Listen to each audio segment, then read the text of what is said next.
Welcome back, dear students. Let us start the revision chapter 1, crop production and management. So I have already explained about this chapter. You know the concepts which comes in this chapter. So this chapter is important for your class 8 and it is more important for your life because the food is the ultimate, isn't it? Everyone earns the money to get the food. That is the basic necessary, isn't it? So here food requires to get the energy. Yes, then how we should know how to grow the food, how to get the food, and how to manage the food and how to store it, isn't it? So let us go through the concepts which comes under this chapter. The first thing is agriculture. Agriculture means what? Agriculture is a word derived from the Latin. Agar means field or a soil. Culture means cultivation. So, agriculture means cultivation of plants. It is not only the cultivation of plants, with that, it includes the rearing of animals also. So, agriculture is nothing but it is a cultivation of plants and also the rearing of animals. Okay, you understand and you have a clear idea about the agriculture. So I know that all the concepts are clear for you. To make it more clear and to make it more specific, we are doing the revision. So with this you should recall and memorize all the things what we have discussed in the earlier classes. And one more thing, you don't wait for that practical classes like you will come to school and then only you start to study. It's not like that. You have to study by itself already. So many months over, isn't it? So you should not waste your precious time. You have to concentrate on your studies. Anyhow you are getting some of the source, you have textbook and you have proper time to study, isn't it? So don't waste your time. Study and prepare well and understand the concepts. This is not only for your exam sake, it is for your life. So you should understand what is agriculture. Agriculture means the cultivation of plants and rearing of animals is called agriculture. So agriculture involves both cultivation of plants and also the rearing of animals. So only rearing of animals is specified as animal husbandry. Animal husbandry means taking care of animals, rearing of animals. So animal husbandry comes under the agriculture only. So now you know what is agriculture. So then you should understand why the agriculture is necessary. Agriculture is necessary in order to provide food for a large population. So everywhere in our world the human is living, isn't it? So every human requires the food. Every animal requires the food. So why we require the food? To get the energy to do various activities. Various systems are working in our body: digestive system, excretory system, respiratory system, isn't it? Circulatory system. For all these activities we require energy. To perform those functions we require energy, and energy is obtained ultimately from the food. So food is necessary. So agriculture is very much necessary. Without agriculture no life at all. Okay, now you should know how to carry out the agricultural practices. So here are some of the steps which we have to follow to grow the plants. Okay, if we grow same kind of plants at one place on a large scale, it's called what? It's called crop. So crop means when a same kind of plants are grown at a large scale. For example, if we grow wheat plants in a large scale in a particular place, if we grow number of wheat plants, then that is a crop. Suppose if we grow number of paddy plants, and that is also called as crop. If we grow number of apple trees, especially in Kashmir you can see that, so that is also a crop. Crop is nothing but same type of plants are grown at a particular place, at one place. Okay, so we can say that cereals also a crop, vegetables also a crop, fruits also a crop, pulses also a crop. So when a same kinds of plants grown at one place is called crop.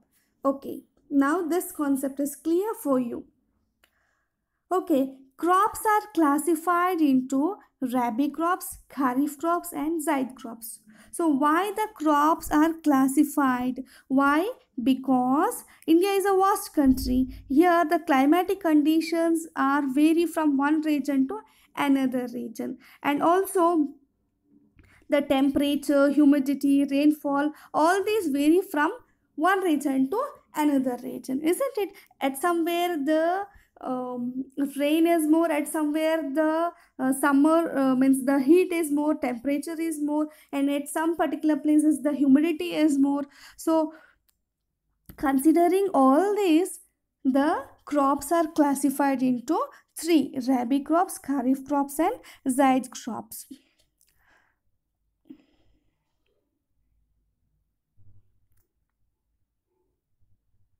Okay, Kharif crops means the crops which are sown in the rainy season. At present, we are in the rainy season. So, Kharif crops are grown in the rainy season in India, generally from June to September. That is the rainy season, no, that is the monsoon. So, some of the crops requires more water. So, those type of crops are selected and grown in the rainy season because during the rain a lot of water is available, so plants will grow very well, so there is no extra effort to give the proper irrigation. So the natural water which is available from the rain is sufficient enough to grow some crops like paddy crops, soya bean, maize, groundnut, cotton. These require more water, and that's why it is grown in the rainy season. It is very simple. Okay, some crops does not require so much water, but some particular temperature, some particular climate it requires. So those crops are grown in rabi, means grown in winter season. Those are called rabi crops. It usually grown in October to March. So after the rainy season, winter will come. So at that time, rabi crops are grown. So some of the rabi crops are wheat, gram, pea, mustard, linseed. These does not require more water. So that's why these crops are grown in winter season. Okay, and what we grow in summer season then? Some of the fruits and vegetables can grow in summer season, and those crops are called zaid crops. Z-E-I-D, zaid crops, which is not specified in our textbook, but you should know this. Zaid crops means the crops which are grown in summer season. For example, some of the fruits you can see lot many fruits available in summer season, which cools our body, right? So usually, I think you know watermelon are more in summer season. Like that, muskmelon also more in summer season. Some of the vegetables also available more in summer season. So for that, it requires less amount of water, and that water can be supplied by means of traditional methods of irrigation and modern methods of irrigation that we will discuss in later. So cultivation of crops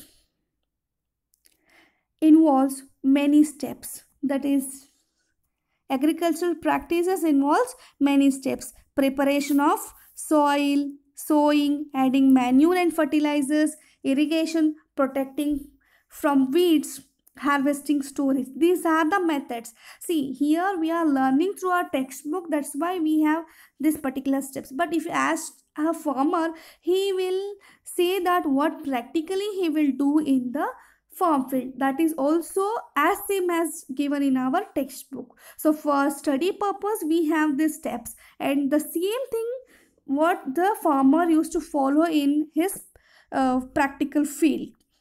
So first thing what farmer used to do, farmer will prepare the soil. So here preparation of soil involves two steps, that is plowing or tilling and also leveling. So plowing means what? The process of loosening and turning the soil is called tilling. You can see this here.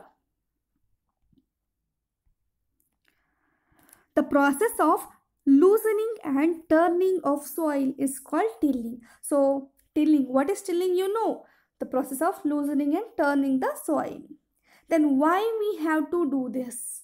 You should know, because see, usually plant will grow at the upper part of the soil, isn't it? So the with the soil also have some layers, isn't it? The earth have some layers, the topmost layer having a loose soil, so that is very well for growing the plants. That is good for growing the plants, because the roots can penetrate through this, isn't it?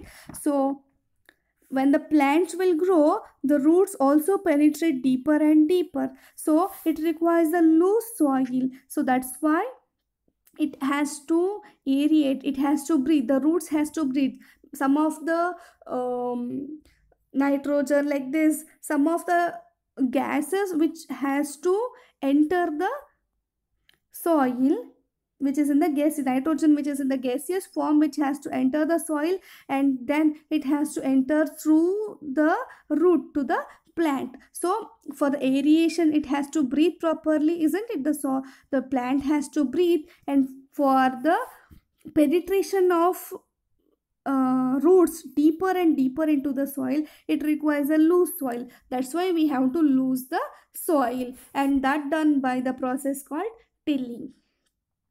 Okay, so you know what is tilling and why we have to do tilling. Okay, now you should know how to do this, how to do the tilling. So we have to do the tilling by some of the tools called plow, hoe, and cultivator. So these are the tools. Suppose if you want to eat something, you require one spoon. Of course, we require hand also. So you require your hand or you require a spoon, isn't it? Like that. Here, some of the tools are used to do the tilling. That is plow. Plow is a tool which is used to turn and loosen the soil. So it is having a parts. Here you can see this is the plow, this is the traditional tool which is having a three parts, that is plow, plowshare, isn't it? Plow,